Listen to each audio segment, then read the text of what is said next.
Pemirsa, di seputar Bali edisi malam ini, kami tayangkan wawancara eksklusif bersama Wakil Bupati Gianyar, Made Mahayastra.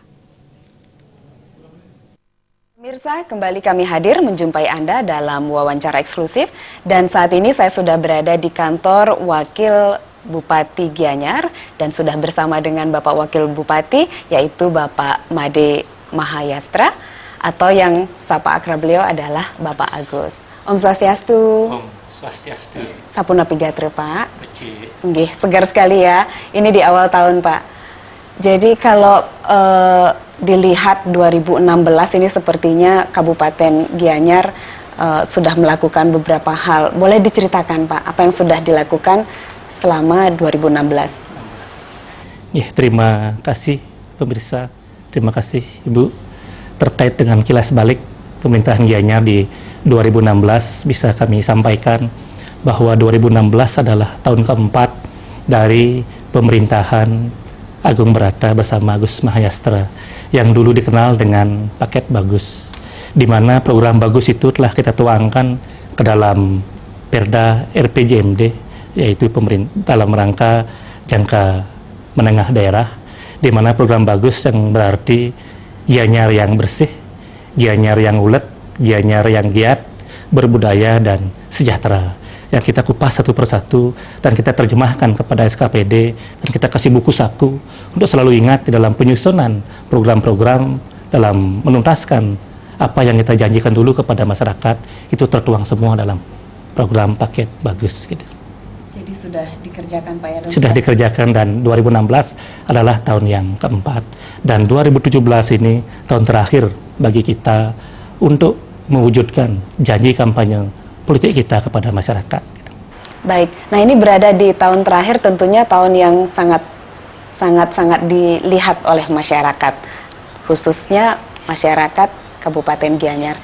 PR apa saja di tahun 2017 yang menjadi perhatian dan sekaligus program prioritasnya nanti, Pak? Ya, ternyata ngurusin masyarakat tidak cukup waktu 5 tahun. Apa yang kita kerjakan 5 tahun, banyak hal sudah kita lihat. Namun ternyata permasalahan tidak akan pernah selesai sepanjang masyarakat tidak ada, pasti permasalahan akan muncul, baik di segala sektor. Yang kita kemarin fokuskan yaitu terkait dengan yang urusan wajib, itu di bidang pendidikan, di bidang kesehatan, pertanian, termasuk infrastruktur, semua kita kerjakan secara simultan. Dan kita mulai mengalokasikan anggaran yang cukup besar, itu dimulai di pemerintahan, awal pemerintahan paket bagus, itu infrastruktur. Karena itulah yang dilihat kasat mata oleh masyarakat, bagaimana Gianyar yang daerah seni, dulu sindirnya dalam medsos kan sampai jalan pun berukir. Namun sekarang udah kita bisa lihat di masyarakat, sampai yang jalan dusun pun hampir rampung. Dalam tahun 2016 itu 80% kita tuntaskan, dan tinggal di tahun 2017 ini clear kita pastikan. Namun yang namanya jalan kan ada umurnya. Ya, setelah 5 tahun dia dipelihara, setiap 10 tahun dia kita pelihara. Namun hampir kami pastikan jalan-jalan lingkungan Gianyar 2017 ini 90% kita outmik gitu. Kita bicara infrastruktur. Jadi 90% sudah dikerjakan, sudah outmix, Pak, ya. Nah, tadi Bapak menyampaikan tentang pertanian. Pertanian ini menjadi sesuatu yang pasti kedepannya menjanjikan, apalagi wilayah Gianyar sendiri memang sangat subur. Ada program khusus nggak, Pak, untuk memperdayakan pertanian itu sendiri? Ya, bicara pertanian sebenarnya kita tidak bisa lepas tadi bicara pariwisata. Mungkin Ibu terkejut kenapa bicara pertanian dengan pariwisata, padahal itu sangat kontradiktif. Karena biasanya pariwisata menggerus pertanian. Namun yang kita jadikan Gianyar ini adalah bahwa tanpa pertanian, pariwisata tidak akan bisa tumbuh subur di Gianyar. Tanpa pertanian, turis-turis tidak akan datang ke Gianyar. Artinya bisa kami sampaikan bahwa di Gianyar itu yang mendatangkan tamu adalah aktivitas masyarakat yang kesehariannya.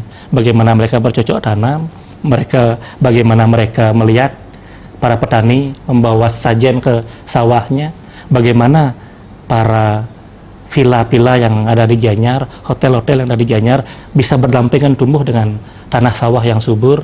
Biarlah yang sudah ada kita jalankan, kita tingkatkan, dan disinilah kita pertanian kita perhatikan. Artinya kita sudah menggelontorkan banyak terobosan-terobosan khusus di bidang pertanian. Di antaranya adalah kita memberikan insentif kepada Pekaseh untuk mengurus pertaniannya dengan baik, memberikan laporan kajian tentang bagaimana pengairan, berapa ada subak yang tata kelola airnya tidak bagus, kita alokasikan anggaran. Seperti beberapa subak membuat terowongan dengan anggaran miliaran, kemarin mereka ternyata pinginnya urun, kita tidak kasih. Ini tugas pemerintah daerah, kita bantu 100%. Di sana terairi ribuan hektar sawah, tanggung jawab kita. Kita mulai dari pemberian subsidi bibit hibrida panen perdana yang kami saksikan langsung, karena kami tidak ingin ada laporan-laporan yang tidak bisa kami lihat kebenarannya. Kami turun langsung, kami lihat ada panen perdana, di sana ada pengambilan sampel, dan dari 1 hektar sawah yang kita panen ternyata menghasilkan 12,5 ton, angka yang cukup spektakuler yang pernah ada di Gianyar ini. 1 hektar 12,5 ton real hasilnya, bukan sistem yang kita pakai peta itu sistem itu. Ada Cigenuk juga, Cigenuk menghasilkan kemarin sampai 10 ton per hektar. Jadi kita survei daerah yang dekat pertaniannya dengan pantai apa yang cocok, daerah yang dekat dengan pegunungan bibit apa yang cocok, kita petakan. Apalagi kita bisa kombinasikan dengan penanaman sayur, dengan pembenihan ikan dan yang lain-lainnya, sehingga petani yang ada nanti adalah petani yang modern, petani yang berasal dari kaum muda, tidak hanya milik orang tua, sehingga mereka bisa menggantungkan hidupnya, mereka bisa menaruh harapannya dengan menjadi seorang petani. Baik, itu yang sudah dilakukan untuk.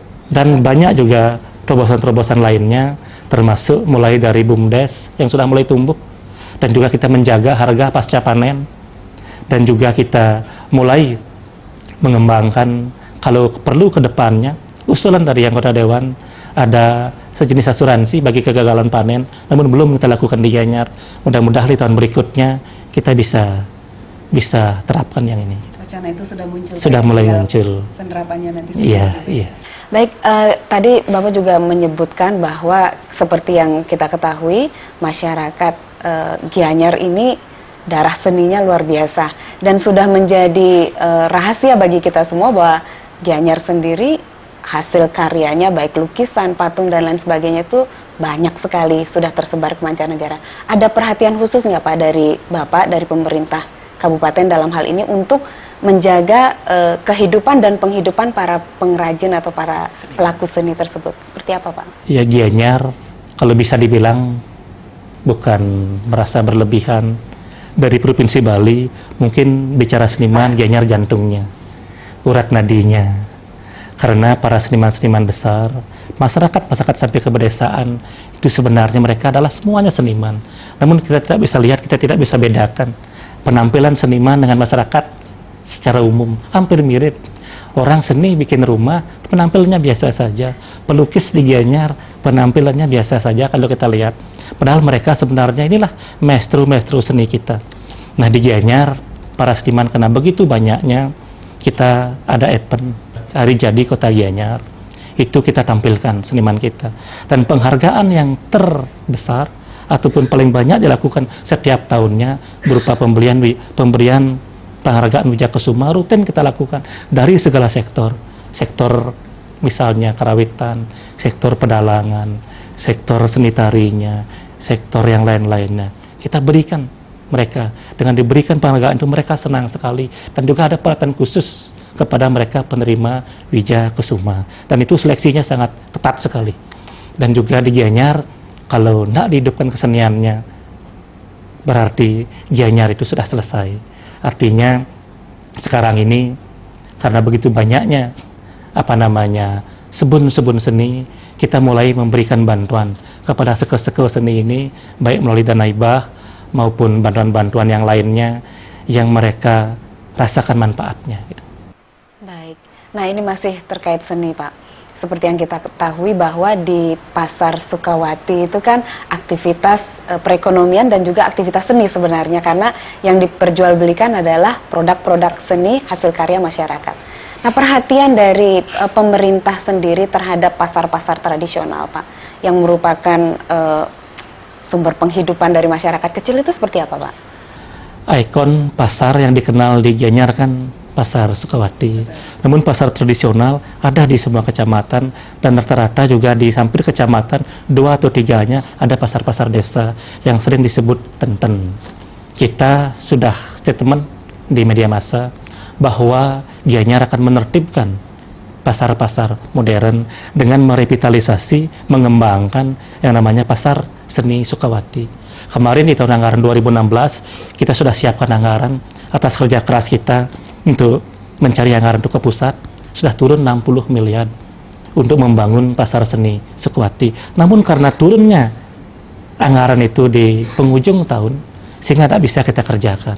Sehingga sekarang di 2017 itu kita pastikan sosialisasi sudah kita lakukan, dan juga bagaimana keuntungan yang didapat oleh pedagang sudah kita sampaikan, bahwa pasar ini tidak kalah ataupun tidak boleh kalah bersaing dengan pasar-pasar modern yang hampir menjamur di seluruh Gianyar ini. Sehingga kita pastikan nanti ada AC-nya, ada lift-nya, ada ruang tunggunya, ada pajangannya, dan los-losnya semua bagus. Dan nanti mereka yang berbelanja di sana, terutama tamu-tamu baik asing maupun domestik, kita jamin kenyamanannya, kita jamin keamanannya. Ada ribuan los, kios, orang menentukan nasib mencari nafkah di Pasar Seni Sukawati. Itu sudah kita sampaikan. 2017 ini clear, dan pasar-pasar tradisional yang lain sudah satu persatu kita garap.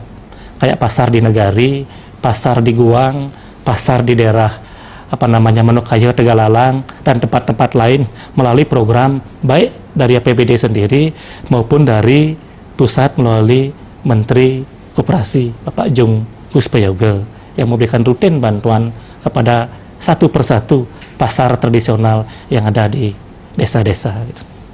Baik, Pak Wakil Bupati, kalau dilihat ini secara kasat mata, Kabupaten Gianyar ini sudah sangat sejahtera, Pak. Jadi hampir merata, tapi itu kasat mata.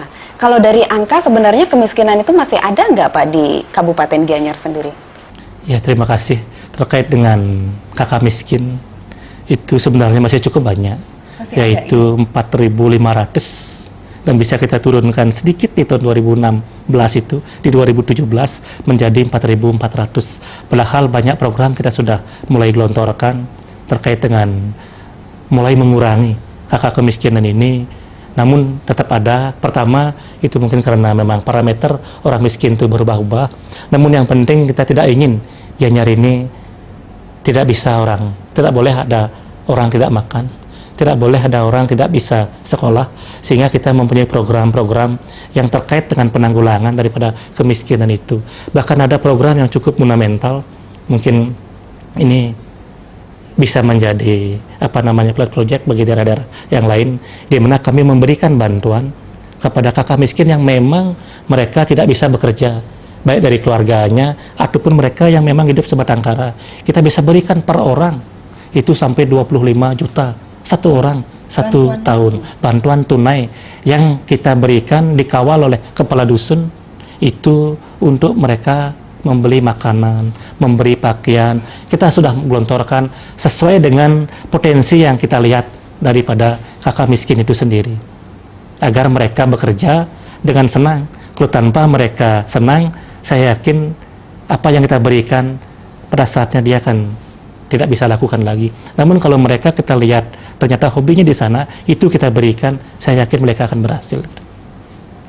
Kalau dilihat lagi nih Pak, kita melihat generasi muda Gianyar itu kan aktivitasnya tidak hanya di seni, tetapi juga ada yang mungkin sekarang ke pariwisata, sekolah pariwisata dan lain sebagainya. Pemberdayaan generasi muda Gianyar sendiri dari Bapak dan bersama dengan Pak Bupati seperti apa, Pak? Ya, terkait dengan kita bagaimana menyentuh langsung para generasi muda kita, kebetulan saya awali dengan perombakan UPD kemarin.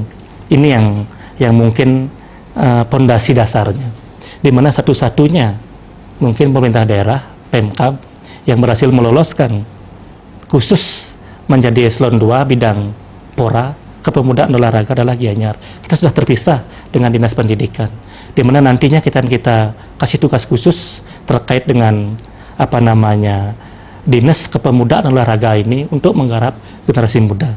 Namun sebelumnya di awal pemerintahan paket bagus ini, kita setiap tahun menggelontorkan anggaran sebesar 10 juta per seketruna, per ST. Seketruna, iya, per Banjar artinya. Ada dana dialokasikan? Ada dialokasikan.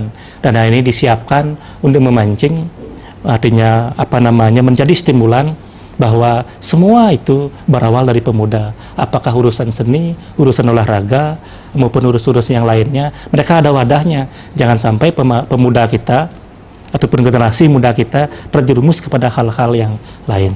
Jadi kita sudah alokasikan anggaran kepada seketruna dimulai di tahun anggaran 2014. Karena 2013 kami dilantik, 2014, 2016, 2017. Kita alokasikan anggaran itu, dan itu sudah dinikmati dan sudah dirasakan manfaatnya. Sekarang kami sampaikan dengan adanya perangkat daerah khusus kepemudaan ini, program-program yang lain kita akan gali. Apa sih keinginan generasi muda kita di Gianyar? Sudah ada wadahnya, sudah ada tempatnya kita untuk memberikan anggaran. Gitu. Jadi sudah dibentuk baru di Iya, yang nanti Dinas Eselon 2. Baik, kalau secara umum untuk pendidikan sendiri, perhatian dari pemerintah seperti apa Pak? Sektor pendidikan. Berbicara pendidikan adalah berbicara yang sangat kompleks sekali, di mana semua profesi itu berasal dari dunia pendidikan.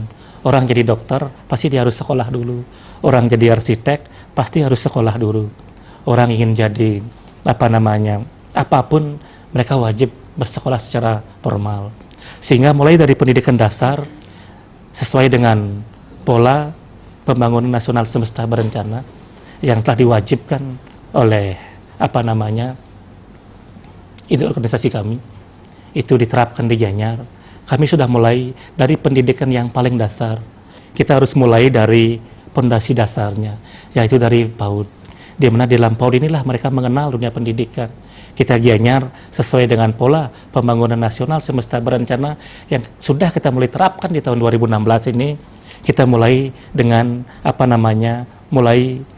kemarin meresmikan 3 PAUD Hindu dan 3 PAUD berbahasa Bali jadi satu, yaitu dari Desa Bukian, Desa Bone, dan Desa Batuan. Di mana kita berharap dengan mulai dari sejak dini mereka ditempa dengan yang namanya budaya, mereka mengerti bahasa ibunya, mengerti tentang adatnya, nanti ke depan secara tumbuh perlahan, sekolah dasar, sekolah menengah, mereka sudah siap. Dan juga yang perlu kami banggakan, satu-satunya yang berani mengambil ujian nasional berbasiskan komputer adalah Gianyar. Kemarin di tahun 2016, kita sudah satu pilot project. Awalnya ada ketakutan terkait dengan penerapan ujian nasional berbasiskan komputer, UNBK ini. Takut nilai NEM-nya rendah, sulit bersaing masuk ke sekolah SMU unggulan. Namun ternyata tidak. Dengan penerapan itu mereka lebih clear, mereka lebih siap belajarnya, dan hasilnya 100% dijamin kejujurannya. Tidak ada keraguan, misalnya naskahnya bocor, soalnya bocor, bantuan dari guru, karena semua itu tidak akan mungkin terjadi dengan kita menerapkan ujian nasional berbasiskan komputer yang sekarang di seluruh kecamatan kita sudah siapkan satu-satu. Walaupun perangkatnya mahal, namun kita invest di bidang pendidikan, kita tidak perlu khawatir. Gitu. Dan itu sudah dilakukan, Pak? Sudah kita lakukan. Baik, nah kalau optimalisasi pemerintahan desa sendiri seperti apa Pak? Koordinasi dari kabupaten kepada desa-desa yang langsung nanti berhadapan dengan masyarakat. Terkait dengan pemerintahan desa di Gianyar sekarang mungkin hampir sama seluruh Bali, sudah ada peningkatan anggaran yang cukup besar. Rata-rata 3 miliar paling rendah sampai melebihi 4 miliar, 5 miliar. Jadi pertama yang kita sampaikan adalah mereka berikan pelatihan. Jangan sampai berkah membawa bencana. Dengan ketidaksiapan misalnya para aparatur kita yang terbawah pengelolaan uang, yang mereka tidak mengerti, mereka menjadi korban. Ada beberapa kepala desa kita seperti itu. Kita khawatir, walaupun kita yakin mereka tidak berbuat seperti itu, namun diperiksa secara administrasi, mereka tidak bisa bertanggungjawabkan. Sehingga kita adakan pelatihan betul, berulang-ulang, kita berikan training, kita berikan pemahaman terkait dengan bagaimana pengelolaan pemerintahan desa ini biar berjalan dengan baik. Dan sudah dirasakan, sekarang ada proyek-proyek kecil yang di desa, pemerintah desa kita sudah hidup, sudah dekat dengan masyarakat, dan kita koordinasikan. Jangan sampai yang sudah dialokasikan anggaran oleh pemerintah daerah, mereka kerjakan. Jadi itu dari awal kita sinkronkan. Artinya kita guiding, apa yang ada di APBDes, mereka sudah lolos terseleksi di bagian Pemdes di pemerintahan kita. Gitu. Baik, ini menjelang pilkada, Pak Agus, jadi Pak Wakil Bupati sebentar lagi masuk ke musim pilkada. Untuk menjaga stabilitas wilayah Kabupaten Gianyar sendiri, adakah program-program yang sudah dirancang, Pak? Ya, 2017 ini mungkin bisa kita katakan inilah tahun politik. Tahun politik biasanya pertama tensi pasti meningkat, suhu pasti meningkat. Namun karena di sini adalah daerah seni, seperti pengalaman pemilu kada di tahun 2013 kemarin, ternyata pemilu kada di Gianyar pun bisa dijadikan event wisata, di mana dapat penghargaan KPUD Kabupaten Gianyar terkait dengan pelaksanaan pemilu kada. Pertama dilihat dari partisipasi tertinggi secara nasional, masyarakat menggunakan hak suaranya, artinya masyarakat percaya dengan pemerintahan yang ada.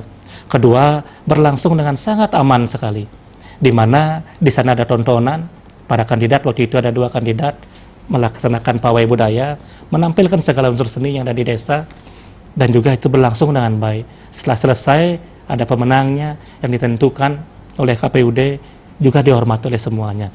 Dan sekarang kita berharap, saya pribadi berharap itu bisa diulangi kembali, tanpa artinya mengebiri siapapun yang ingin tampil, semakin banyak semakin bagus, artinya bisa dijadikan pembelajaran. Kita semua belajar berdemokrasi, dan Gianyar sudah lolos. Dan sekarang saya rasakan walaupun tahun politik masih adem-adem saja, pemerintah masih berjalan dengan normal, dan para partai juga sudah menjaring para kandidatnya, dan itu saling berkomunikasi. Saya sendiri juga ketua partai, komunikasi juga dengan seluruh ketua partai yang ada, dan situasinya cukup bagus. Kondusif dan harmonis. Sangat kondusif dan harmonis. Baik, jadi walaupun demokrasi itu sebuah visi misi yang harus dijalankan untuk kemajuan bangsa, tapi juga pendekatan seninya itu tidak lepas dari Kabupaten Gianyar. Baik, terakhir Pak Agus, Pak Wakil Bupati, harapannya untuk 2017 dan juga ke depan seperti apa, Pak? Terkait dengan harapan di tahun 2017 adalah tahun terakhir bagi pemerintahan Agung Brata dan Agus Mahayastra. Pertama, saya mengucapkan terima kasih diberi kesempatan untuk mengabdikan diri. Itulah kemampuan yang saya miliki.